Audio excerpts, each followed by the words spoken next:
식품의약품안전처가 성분이 뒤바뀐 골관절염 유전자 치료제 인보사 K주 조사 결과와 행정처분 수위를 오늘 공식 발표합니다. 어떤 결과가 예상되고 또 지금까지 무슨 일들이 벌어져 왔는지 취재기자와 함께 짚어보겠습니다. 오수영 기자가 나와 있습니다. 오 기자, 네. 먼저 식약처가 2달 가까이 조사한 결과를 오늘 발표하는 거죠? 네, 그렇습니다. 인보사 사태가 터진 지 벌써 50여일이 지났습니다. 식약처는 지난 19일 미국으로 현지 조사단을 보냈는데요. 코오롱 생명과학의 미국 자회사인 코오롱 티슈진, 의약품 제조용 세포주를 만드는 우시와 세포은행 보관소 피셔 등을 현지 실사했습니다. 현지 조사에서 조사단은 인보사의 일부 성분이 도중에 바뀐 게 아니라 개발 초기부터 상업화에 이르기까지 같은 신장세포가 사용됐다는 코오롱 측의 주장이 사실인지의 여부를 파악하는 데 주력했습니다. 특히 코오롱 티슈진이 인보사 성분이 뒤바뀐 사실을 이미 2년 전에 인지했다는 정황이 나왔던 데 따라서 이게 사실인지 여부를 파악하는 데 집중한 것으로 알려졌습니다. 식약처는 현지 실사와 별도로 지난 14일까지는 코오롱 생명과학에서 넘겨받은 자료를 토대로 해서 자체 조사도 벌였는데요. 이 모든 조사 결과들과 그에 따른 행정처분의 수위가 오늘 발표될 예정인데 현재로서는 인보사의 허가가 취소될 가능성이 높다는 전망이 제기되고 있습니다. 허가받을 때 신고한 성분과 실제 판매된 성분이 다르다는 게 이미 확인됐기 때문입니다. 네, 인보사의 성분 세포가 바뀌었다는 거죠?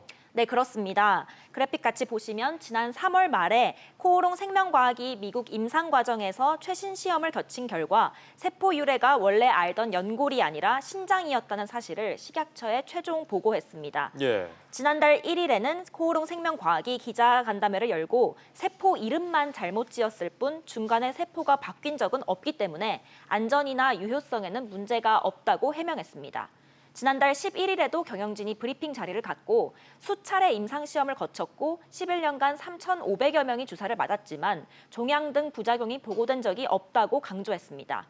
이후 식약처는 문제가 된 이 액이 미국과 국내에서 모두 신장세포였다고 자체 조사 결과를 발표했습니다. 허가받을 때 연골 유래 세포라고 기재했지만 실제로는 신장세포였던 겁니다. 네, 식약처 조사 결과에 따른 후폭풍이 만만치 않을 것 같은데요? 네, 그렇습니다. 오늘 식약처 발표가 나와 봐야겠지만 지금으로선 인보사 허가가 취소될 가능성이 높습니다. 현행 약사법은 거짓 또는 부정한 방법으로 원료 의약품을 등록 또는 변경 등록이나 변경 보고를 한 경우에 허가를 취소하게 하고 있습니다.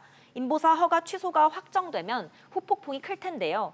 코오롱 생명과학과 코오롱 티슈진은 이미 여러 시민단체에서 약사법 위반으로 고발을 당한 상태입니다. 주주들과 환자들도 집단 소송에 나섰고요. 인보사 판매 중지 여파로 최근 한 달 새 주가는 반토막 나 있습니다. 1조 247억 원에 달하는 기술 수출과 제품 수출 계약 파기로까지 연결될 경우에는 코오롱 생명과학 자체가 뿌리째 흔들릴 가능성도 있습니다.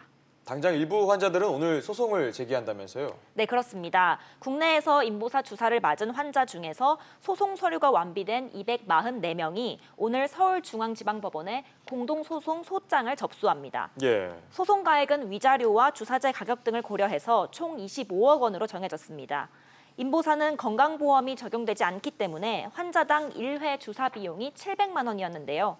국내에서 인보사 주사를 맞은 환자는 총 3,707명입니다. 공동소송 1차 원고 모집 때 총 375명의 환자가 참여 의사를 밝혔고 어제부터는 공동소송 2차 원고 모집을 시작하기도 했습니다. 네, 알겠습니다. 오 기자 얘기 잘 들었습니다.